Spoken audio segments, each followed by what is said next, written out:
Good afternoon, everyone. It is Tuesday. It is 4 p.m. ET, and you have found us here at Crime Time. I'm your host, Hank Phillippi Ryan, who is about to cough because I went to Thriller Fest this week and completely lost my voice. I'm your host of Crime Time, the USA Today bestselling author of 14 going on 15 novels of suspense.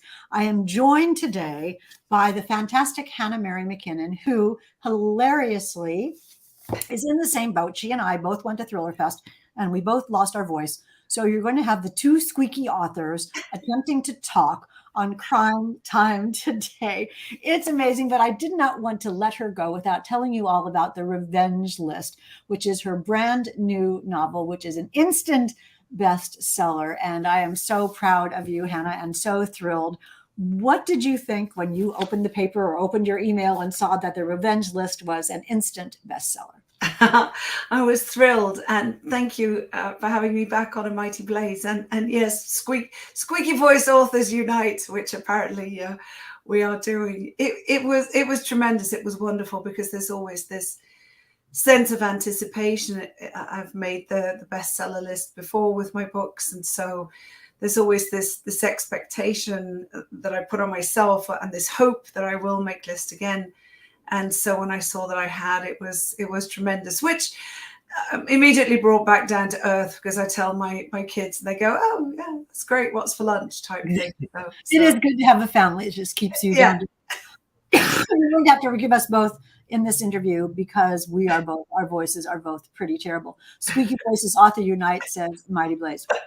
So many people are here today. Brenda Gaskell and Susie Baldwin and Renee is here, and Deborah Pross is here, and Pamela Fry Priest and Chang Wang Twin is here. And I always forget what your name actually is, and remind me of that again, because you use another name, but you are such a fan of First Chapter Fun and such a fan of Crime Time, and we are always so thrilled to have you. Here is Melanie Borelli and Shannon Hansen, Kathy Lanigan. Everybody is here to celebrate Hannah Mary McKinnon and her brand new The Revenge List. And I absolutely loved it, and you all know that, but let me tell you what the fabulous Riley Sager said.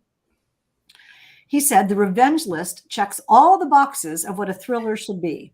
Brilliant premise, check. Mounting tension, check. Jaw-dropping twist, double check. I couldn't put it down." What did you think when you heard that, Hannah? I was thrilled. It's amazing. It's always, as you know, it's always a little bit difficult, and there's a lot of hesitancy when we go out for blurbs, because this is the author quotes, because it's the first time that anyone other than our editor really will see our work. And there's a lot of trepidation really when the emails go out. "Oh, would you read my book? And if you enjoy it, would you send me a quote?" And Riley was so kind and so gracious. And then he sent me an email in between saying, "I haven't forgotten. I'm going to get to it. Don't you worry." I haven't, because I didn't want to bug him, of course. I just thought if he doesn't have time, he doesn't have time. But he was so sweet, and he just sent me a note. "I haven't forgotten. I'm going to get to it by the deadline. Don't you worry." And then his wonderful, wonderful quote arrived, and it was amazing. I mean, it is interesting because it does show what a great guy he is to understand how difficult it is for authors to try to be cool while you're waiting for blurbs to come in. Marcy McCurry is here. Welcome, Marcy, who says, "Love that she is a fellow mystery author. Love the premise of this book on my summer reading list." And that is marvelous. Catherine Olson, hey, welcome, says, "Two of my favorite authors together again. Can't wait to read The Revenge List." Yes, Hannah and I were together this morning as Hannah read Wendy Walker's new book on First Chapter Fun this morning, and gorgeously so, with that squeaky voice. So many people here. Mary Garrett says, "Be so careful when making lists." And Chang says, you gals are an amazing duo." Let's talk a little bit about that, Hannah, sure. Because first of all, we missed each other at Thriller Fest. I left just as Hannah arrived, which is crazy. But this has been a pretty amazing relationship for the past 3 years.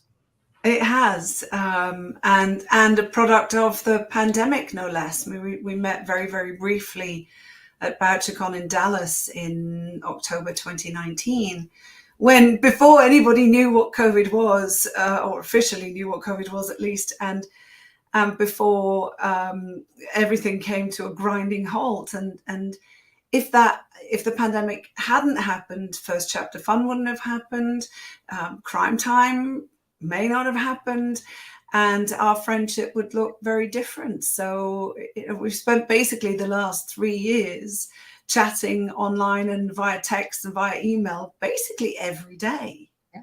Really. Basically every day. I mean, if the pandemic hadn't happened, I would have left Thriller Fest and you would have arrived and we wouldn't even notice. You know, That's I would have been a fan. I would have been a fan though, because your books, including the Revenge List, which my year in book says, Renee says, Hank and Hannah, you two make an amazing team. Thank you, Renee. And you are part of the team, Renee. My year in book says the Revenge List is your best yet, says year in book. Thank you. Let me ask you about that before we do our housekeeping.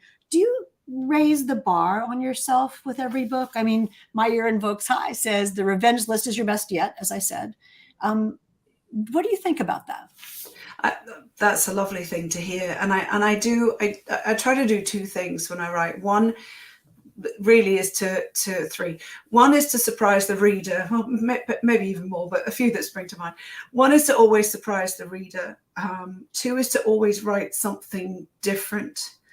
And three is to find a way to challenge myself. So last year, it was writing from the point of view of the villain in Never Coming Home. And this year with the Revenge List, it was really writing from an angry woman's perspective, which is a challenge and perhaps a little bit risky because people don't like angry people, in particular angry women. And she's not angry for 365 pages. I always say that. Let's get that out there. But to basically have a character tell a story who people may not necessarily sympathize with all the time, or initially at least. So I do try and stretch myself and have different topics and different things that I want to think about. So yeah, I mean, with any job, I would hope that I would always get better at it. So it's lovely to hear that it seems to be working. Because you do want to grow as a writer and get better as a writer, and we learn more about writing and about the craft of writing and about storytelling, because you're so devoted to it. I mean, you're authentically devoted to it. Yeah, and I think, I recently read my very first book, Time After Time, the rom-com. And I thought, oh, geez, I would not write that like that now. I would write it differently. But we chatted about this, and your perspective, which I think is brilliant, was it was the best book that you could deliver at that point in time, right? Yeah, exactly. You give, wherever you are in your life, we give 100% to the book. And so when I look back at Prime Time, it's so funny that yours was Time After Time and mine was Prime Time, very connected. I think, I love this book. I love this book. Would I have written it the same way now? No. Do I love it for what it was? Absolutely, though. I'm incredibly proud of it, as I know you are, of Time After Time. Let me quickly do a little bit of housekeeping. You were talking earlier about how Mighty Blaze wouldn't be here without the pandemic, and indeed that is true. It was started 3 years ago by the powerhouse team of Jenna Blum and Caroline Levitt to keep us discussing new books and discovering new authors and new books and staying together as a crime fiction community, and here on Crime Time is a crime fiction community. And we are still going strong as the pandemic, we hope, wanes. And we are so pleased that you are here today. Now, I see from all of you, here's Deborah Press and here's Anissa is here today. Lynn Hanneman says, hi, my favorite ladies. And Emily Yes Chang is here. Susie Baldwin is here. Phyllis Bernstein is here. All your pals are here, Hannah. All of your fans are here, and many new ones as well. So if you don't know Hannah, let me quickly tell you her official bio. Internationally best-selling author Hannah Mary McKinnon was born in the UK, grew up in Switzerland, and moved to Canada in 2010. Her suspense novels include The Neighbors and bestsellers Her Secret Son, Sister Dear, You Will Remember Me, Never Coming Home, and The Revenge List, her 7th novel. She also writes romantic comedies under the pseudonym Holly Cassidy, the first of which, The Christmas Wager, will release this fall, and you will hear all about it. I cannot wait to be involved with that. Hannah Mary lives in Oakville, Ontario, with her husband and 3 sons. She's also the founder of First Chapter Fun, which you can see every Tuesday on Facebook to hear the first chapter of a wonderful new book. And you know how to connect with Hannah Mary McKinnon on Facebook, on Instagram, on Twitter. Go to her website. You know that stuff. So finally, I cannot wait to tell this crowd about The Revenge List. Tell us a little bit about this book. So The Revenge List is a thriller, and it's about an anger management group therapy exercise gone terribly, terribly, horribly wrong. Frankie Morgan, 30-something, she's in her early 30s. She's a project manager for a construction company, her father's construction company. And she ends up in anger management after an altercation with, or a situation with a client, followed by a Frankie outburst. And her father strongly encourages her to go to anger management. So she does. And she's tasked in the very first session to write a forgiveness list. So it's basically a list of people you could work to forgive, people who have wronged you in the past. So she makes this list. Exhibit A, there it is in the book. There we go, with all the names. And she loses the list in an Uber, she thinks, or maybe she's not exactly sure. Doesn't really care until one by one, the people on that list start encountering accidents, mishaps of increasing seriousness. And Frankie realizes she's in trouble because her name is on the list. She wrote it there because her past self is the one person she will never be able to forgive. So now she's in deep trouble. It's such an interesting premise, and there's so much to unpack about that. Let's start at the beginning. Where did the idea come from? What was the genesis of this idea? Frustration at myself and a looming deadline. So I had an idea that I thought was great, which I sent to my agent, and she thought it was great. And I developed that into a 2-page outline, which we sent to my editor, and she thought it wasn't great. She thought it was too quiet. And that shook me a little bit because, that's never happened before. Okay, I'm going to have to come up with something else. And the 2 subsequent ideas, we got the same feedback, that they were also too quiet and not high concept enough. For those who aren't familiar with high concept, think something that you could describe really easily, like Jaws or Snakes on the Plane. Snakes on the Plane, you immediately know it's going to be snakes and a plane. And so it basically took too long to explain, and it just didn't work. And I remember panicking, thinking, too quiet. Well, what's not quiet? Oh, I know what's not quiet. And I'm going to give you too quiet. I'm going to give you an angry woman. So it really spun from there. It was a moment of panic and being frustrated with myself that I hadn't been able to come up with something that hooked my editor enough. So I'm really glad she said the other ideas were too quiet, because I really love The Revenge List and Frankie in it. So I'm happy she pushed me further than I thought I would have to be pushed. No, but and that is sort of what a good editor does, is as we were talking earlier, wants you to be the best you that you can be.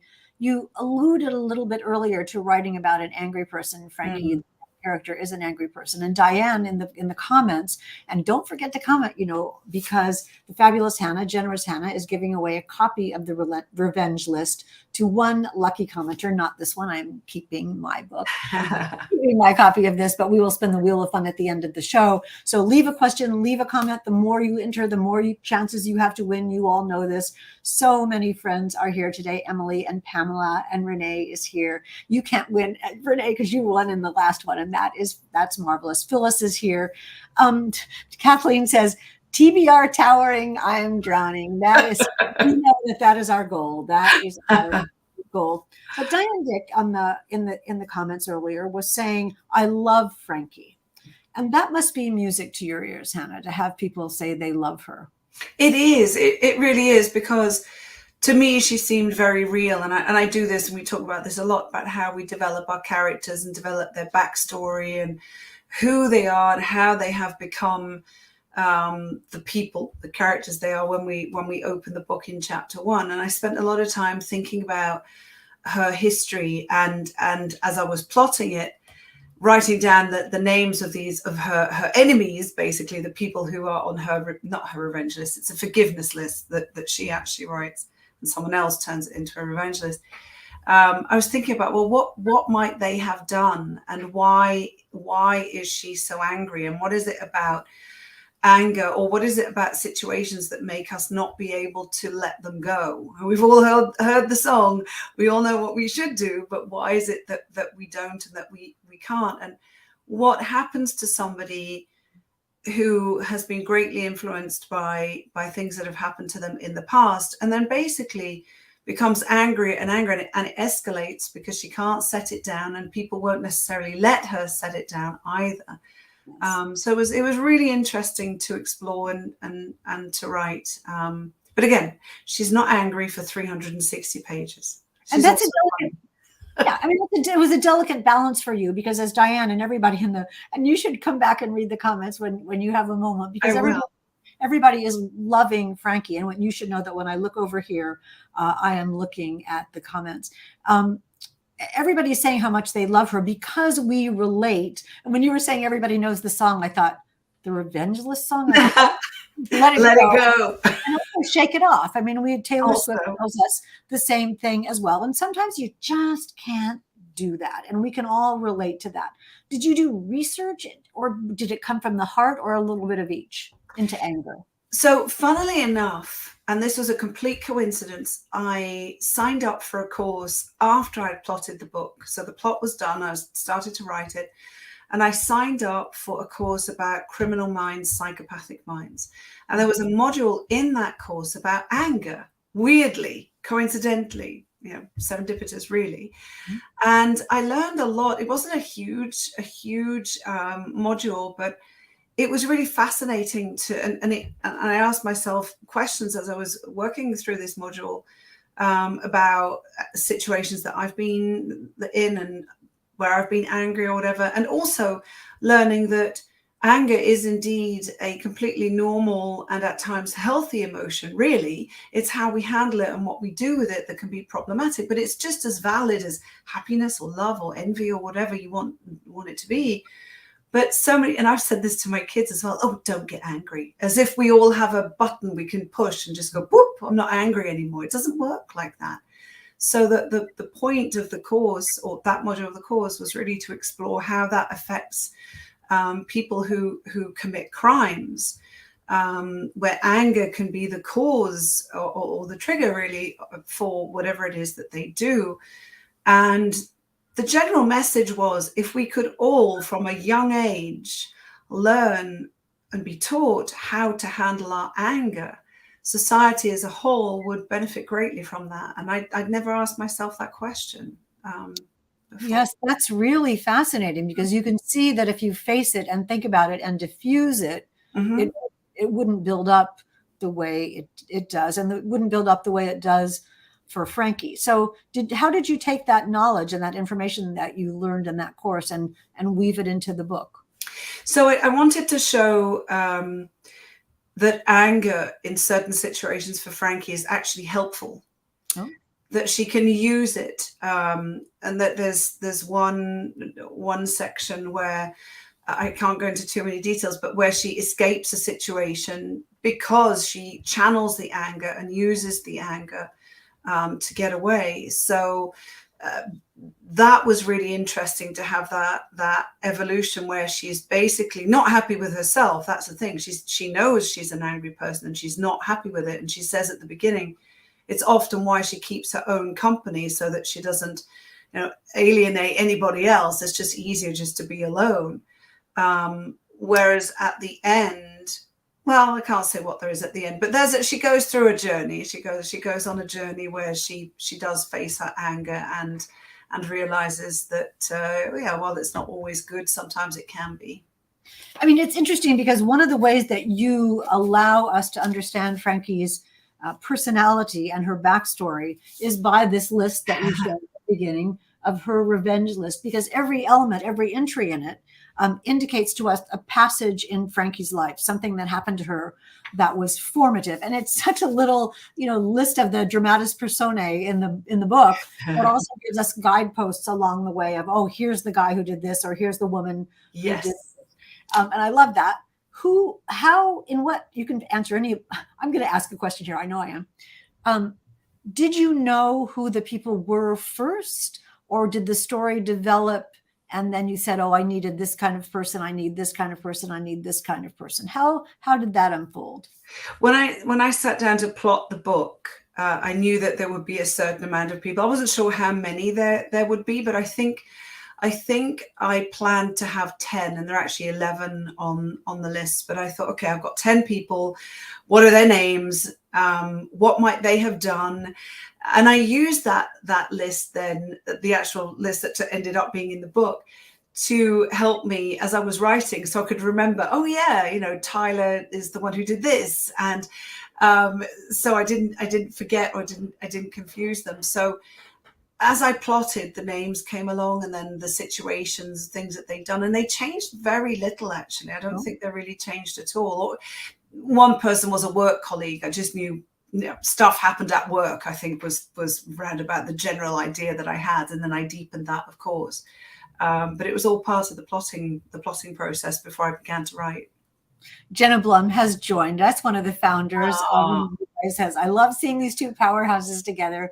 Thank you. Now 3 on The Blaze as on their own show. Thank you, Jenna. So sweet of you to come, and congratulations on the blazing success of Mighty Blaze and allowing me to do Crime Time. The cool thing about one of the cool things about that list, though, Hannah, is that it gives you a template for Frankie's past. Yes. It allows us to know, it allowed you as an author to know things that you needed to include in her past and what might be the things that made her have a forgiveness list. And I think that's important because the book's called The Revenge List, but Frankie didn't make a revenge list. So that's a instant twist there. Talk a little bit about that. Yeah, I mean, Frankie, she's in this anger management session, and she's looking around the room. This is in chapter 2, and she's looking at all these people, wondering why are you here? And there's a lady there with red soled shoes, and she looks like she should belong in a business meeting or a networking session or something. And then there's a big guy. She wonders, well, you know, I could make a stereotypical snap judgment. Maybe he was at a bar and, you know, got into an altercation there, or perhaps it was something completely different, because you never really know, or you never actually know. So she's tasked with writing this forgiveness list, and I thought that was really quite amusing to ask people, or Frankie in particular, not generalizing, but Frankie in particular, because she's quite sarcastic and snarky. You know, do a forgiveness list, Frankie. And of course, her off the cuff thought is, well, no. Forgive. Why would I do that? You know, I'm gonna need more paper. That's really her reaction. So it was interesting to do. But it also came from, I've never written a revenge list. I've never written a forgiveness list. But I did have a situation in high school. My high school experience was not the best. I was picked on a fair amount, never physically, but there was other stuff going on, and it wasn't great. And I was really, really happy to leave. And I didn't see these people again for over 15 years. And I went to a high school reunion. And there was one person there who I would say was my nemesis, the person I disliked the most. And we ended up chatting. I think we maybe sat opposite one another. And they were saying how great their high school experience was, and wasn't it great, and wasn't it great and brilliant. And I said, no, it truly wasn't. And they asked why. And I said, well, in part because of you. And I said it very nicely. And they stopped in their tracks, and they said, well, what do you mean? And I said, well, this is what went on, and this is what happened. And they had no recollection of it. They were incredibly apologetic, really apologetic. They'd recently lost, I think, both their mum and dad. And they were so sorry about what had happened and how they'd made me feel, you know, as teenagers. And that showed me that I had spent 15 years carrying this stuff around, and they had no clue. So I set it down, and I never picked it up again. And if you ask me now, you know, what it was, I know it's a long time ago, but what it was during high school that made it so bad, I'm kind of hard pressed to remember, really. Because I just remember feeling, not the specific incident. Yeah, exactly. It's just, and I'm completely fine with that now. We have Facebook friends and comment on each other's posts and stuff, and I have absolutely zero, and I mean genuinely zero issues and zero problems with that person now, because we were different people back then, you know, and I really let it go, and it truly doesn't matter anymore. And that taught me a lot. And that comes through in the revenge list, because Frankie does the same kind of thing, realizes, for better or for worse, it's not always wonderful, for better or for worse, what someone really meant by a thing, or what really happened, or how her assessment of a situation may or may not have been true, which is great for a thriller. You know, that idea of the perception of the main character potentially being wrong or misguided or not having all the information. Talk a little bit about that, writing something that, see if I can get this right. You, the author, know what reality is, but your character doesn't know what the real reality is. So you're having to write as you about her and balance the secrets, I guess. Yes, I've done that a number of times now, last year, and in particular in Sister Dear as well. Never Coming Home and The Revenge List and Sister Dear, all from one person's point of view, but they have an antagonist pitted against them, and so you have to be so careful, really, don't you? Because you know everything, you know everything that's going on, and they don't. And for I don't think I did this for The Revenge List, but I did for the other two books. In my notepad, I just wrote antagonists. What is the antagonist doing? What do they know, and when do they know it, and what are they doing? And made a list. And it's almost as if I had to keep that secret from the protagonist, because otherwise I would have given stuff away or telegraphed it, whatever. So it is a bit of a challenge, because as the author, I'm curious to know what you think. We know everything that's going on. We know the ins and the outs. And you can give it away with a look, or with a word, or with an allusion to something, and then you think, wait, no, she doesn't know that. She can't know that.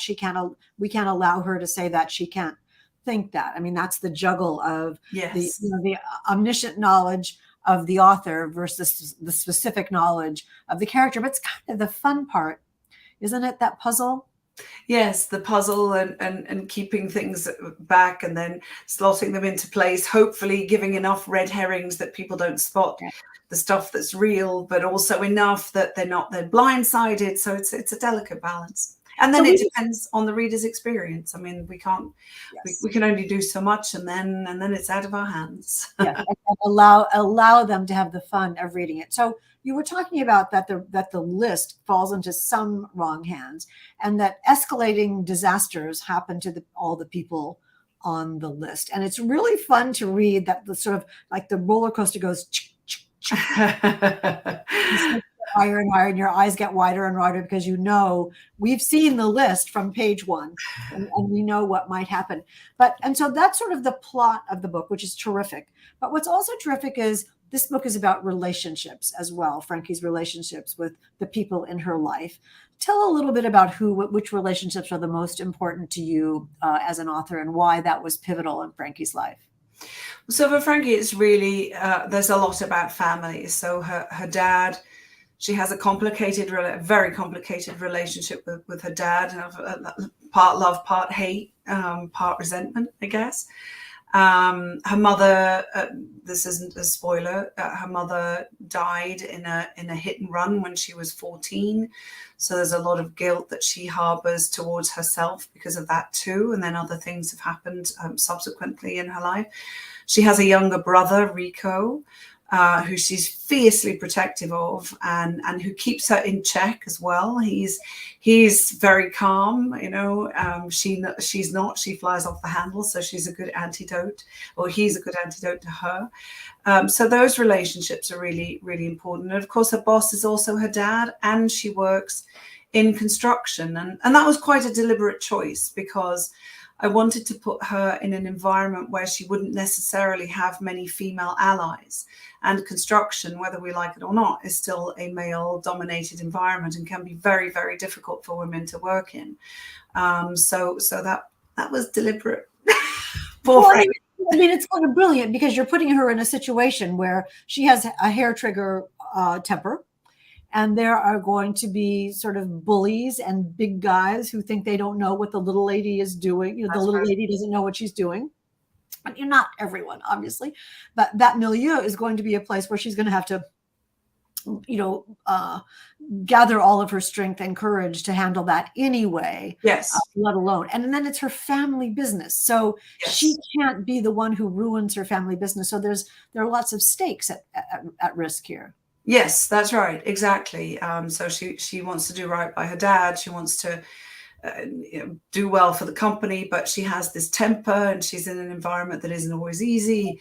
And other stuff happens within the family where it's basically, I put Frankie in a pressure cooker and just turned up the heat to see what would happen and make the story interesting, hopefully, for people to read. It is, Hannah. Hannah says, make the story interesting, hopefully. Yes, Hannah, the story is interesting. Lovely. The structure of the book is lovely because you were talking about how the first ideas for your books, your editor thought were too quiet, whatever that means. But this book starts like right out of the gate. We are completely into this story. Tell a little bit about the beginning, since it is sort of page 1 and page 2, and why you decided to do that. It's really a short chapter. So Frankie is in a car. The car barrels through a barricade, wood splintering left, right, and center, and essentially flies off a cliff. And she has no idea what's coming because it's dark. She doesn't know what's beneath, how far, how deep, whatever it is. But the person who's driving moments before told her that they were both going to die. And so she basically, at the end of the chapter, says that she guesses that he's right. And that's when the chapter ends. And chapter 2 opens 10 days earlier. So it's a flash forward. And that was quite deliberate, actually, because those 2 pages were initially towards the end of the book. And I remembered what my editor said about the previous ideas being too quiet. And I thought, okay, I could start with Frankie trudging up the church hall steps to go to her first anger management session, or I could send her off a cliff in a car with an unknown driver. There you go. I'm going to pick that.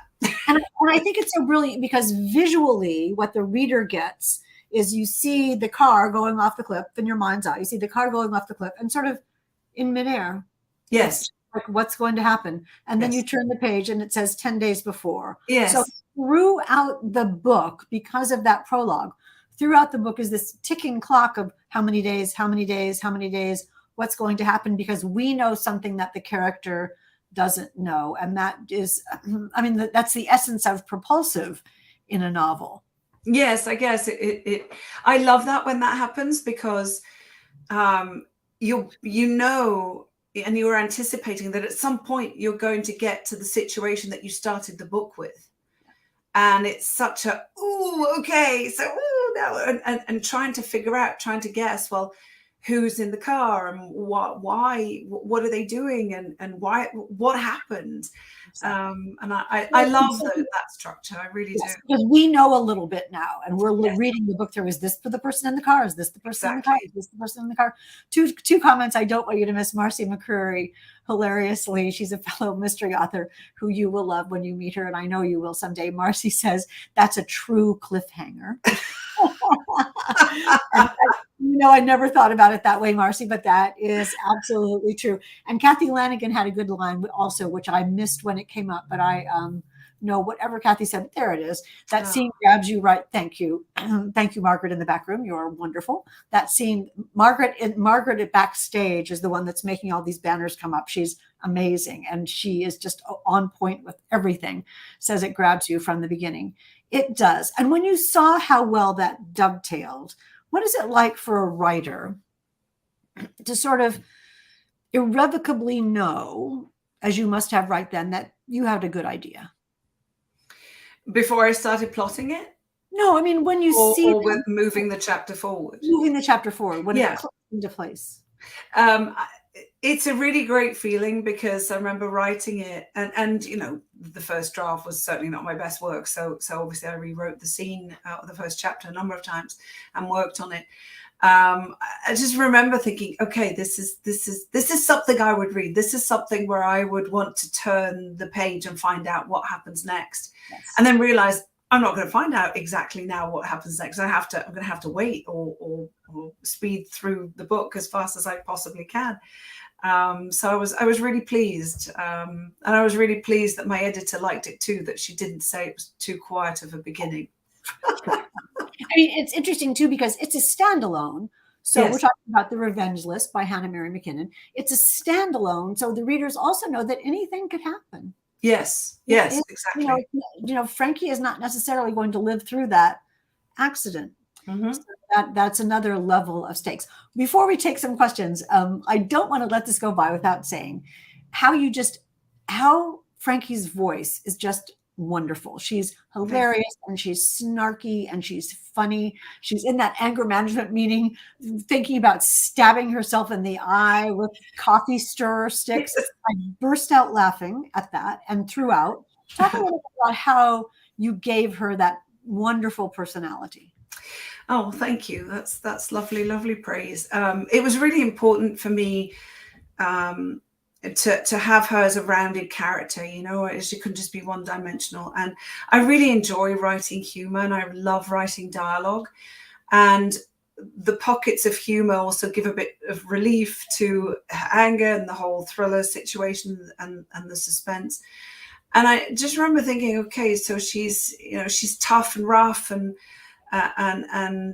snarky, but she also has a heart of gold. And particularly with Rico, her brother, she would give her life for him, to protect him and his husband and their little girl.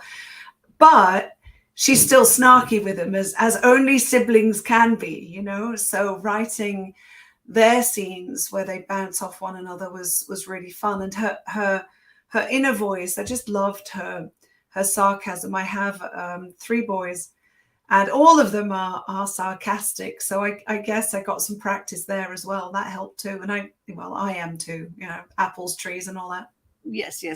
Well, what it does also, her humor lets us know that the anger is a symptom. Yes. Something that can be changed, but that inside she's a lovely, funny, warm, loving person. Yes. And that's what makes Frankie be so well-rounded.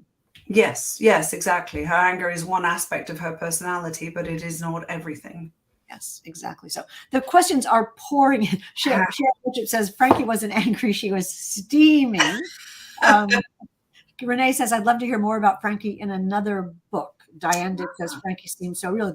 You have the Frankie fan club. Oh, fantastic. She's very pleased. So we won't talk about that. We'll just see what happens. Dara Rita says, it will be one of the books where I want to devour it, totally absorbed in the suspense, though at the same time want to savor the moments and experience. Oh. That's an interesting comment, because this book is just, you can't turn the pages fast enough.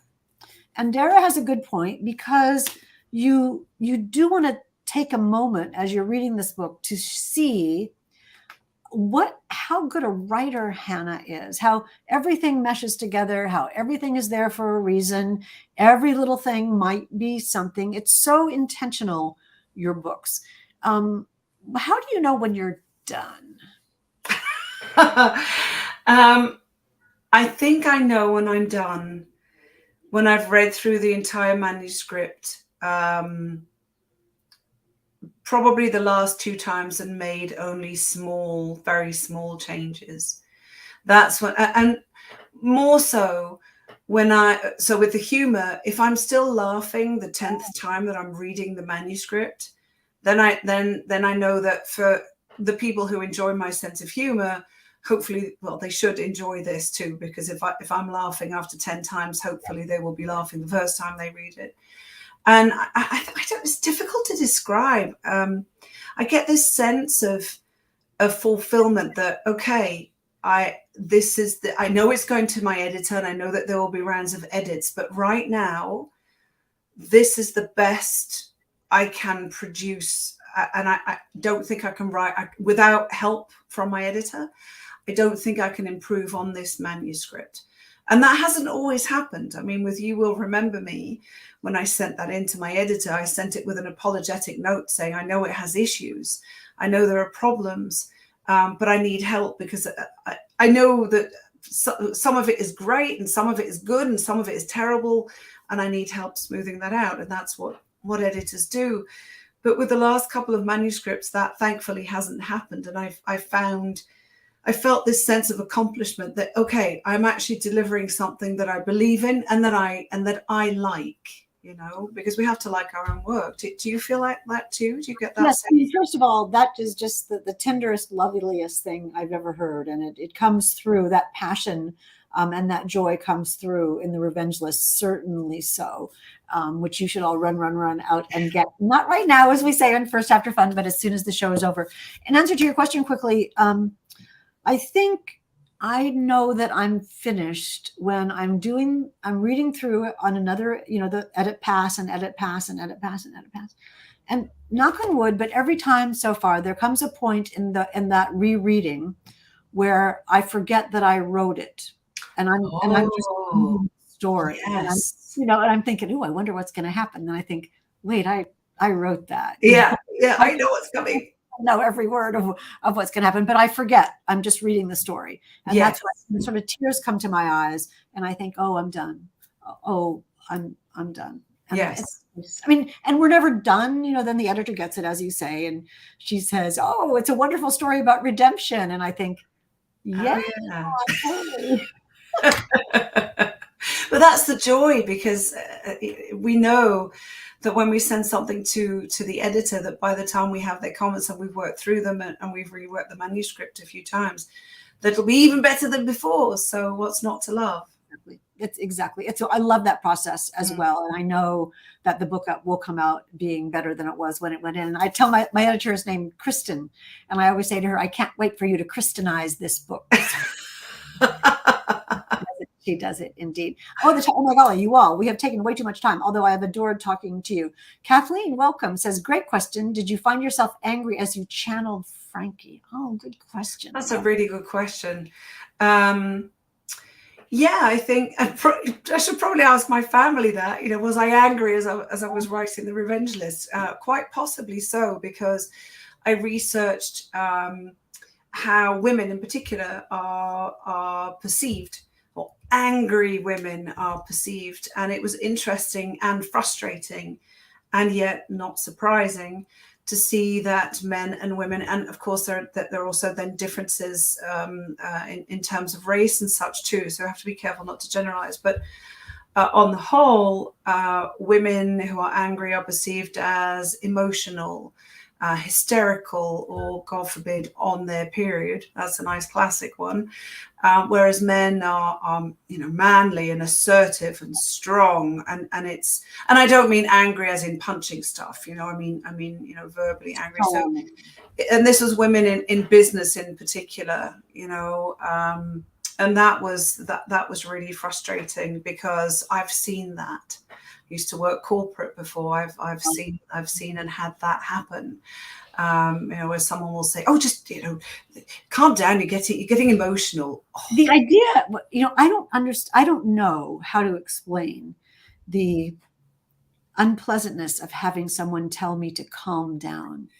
That there is nothing that makes it weird. Just like, yeah, you calm down, Buster. Okay. Yeah. Anyway, digression.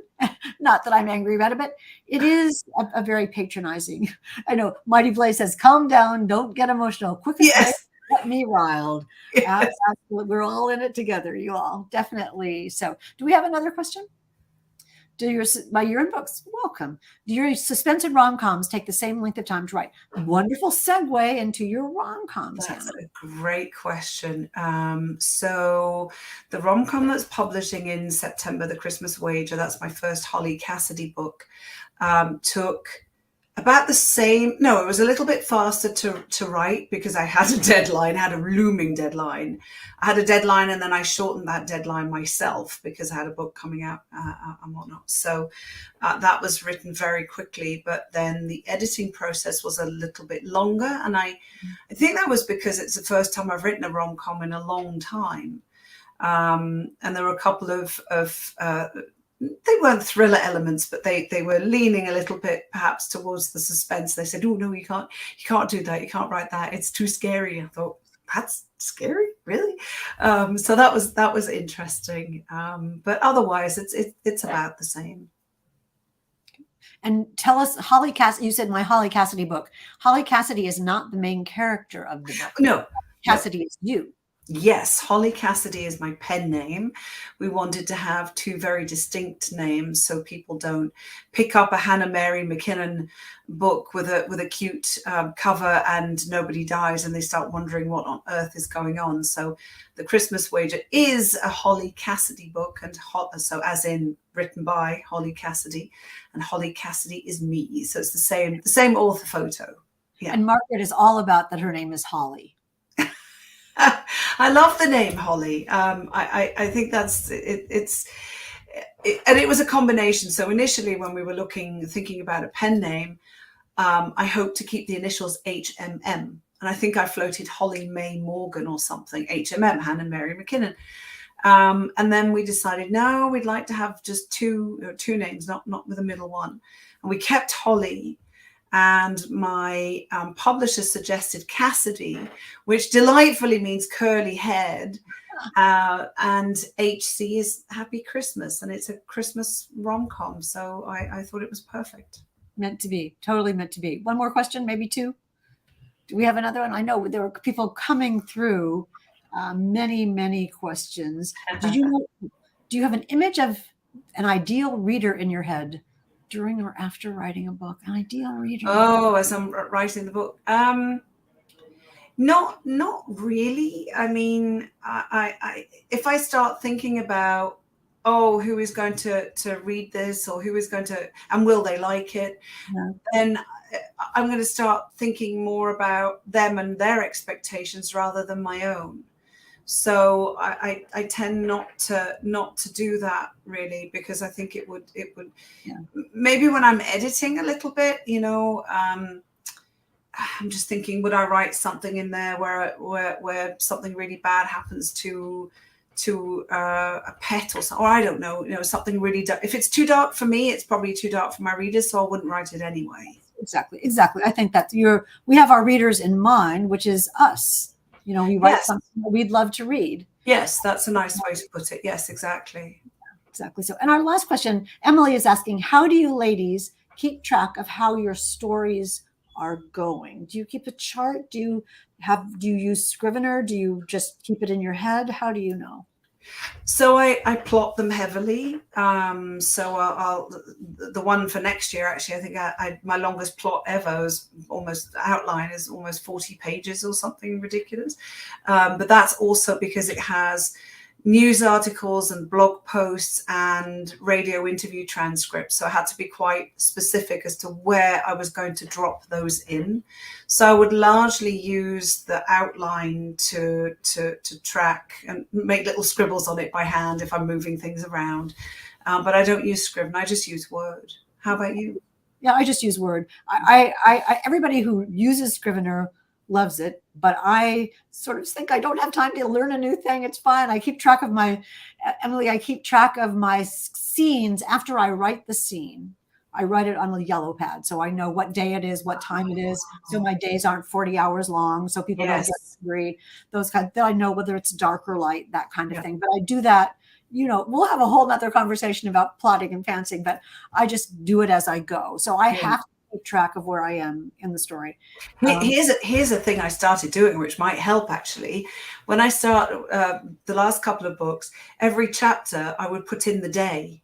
Yeah, I do that too. Just write it in the title, in the heading, so I can then go, oh look, it's Tuesday or it's Wednesday or whatever, and then I do, and I also do on that chart exactly like you do. I do it in the manuscript Tuesday, Wednesday, and I also put Tuesday like day 2 of the book. So that I know that the book has gone by for 2 days.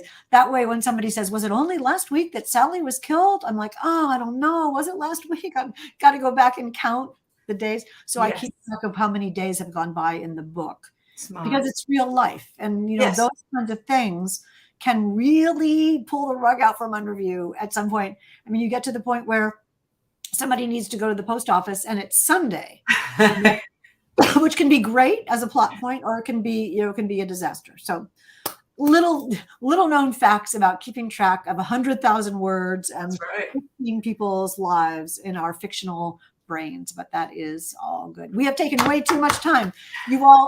So many people have come. Priya is here and Pamela Fry Priest is here, and our darling Brenda Gaskell is here, and Diane. Melissa T says that is the worst. Calm down is what Melissa was talking about.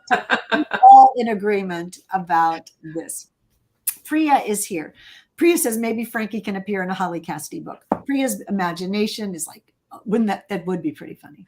That would be fun. I did pluck a character from and a coffee shop from both of them from Sister Dear, and put them into the Revenge List. So there's a couple of Easter eggs that people can find. That's to read both. And I know many of your viewers have read both of them. Everybody here today is a huge Hannah Mary McKinnon fan.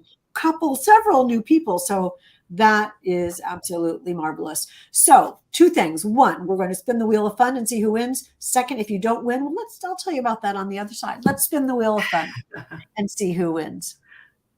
So many people came today. That is great. And that will show you everyone. I see a lot of new people, you all. That is quite marvelous. And we're glad that you are here today. And the winner is Melissa T. Calm down, Melissa T. About winning, and you will get information about how to email me, and we will get you a copy of The Revenge List. Not this one. I am keeping my darling book, but you will get your very own copy. Hannah, thank you so much for taking the time with your little voice to be here today to tell these people about The Revenge List. I hope you had fun.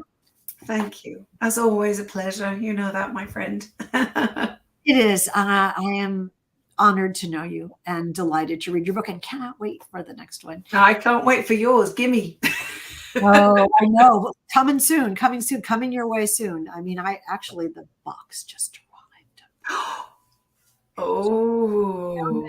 So we'll talk later. We'll take this offline. We'll take it offline, exactly. And then you all will know about it very, very soon.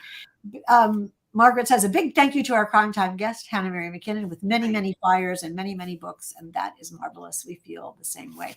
You all, next week at 4 p.m. ET on Tuesday, look who we have.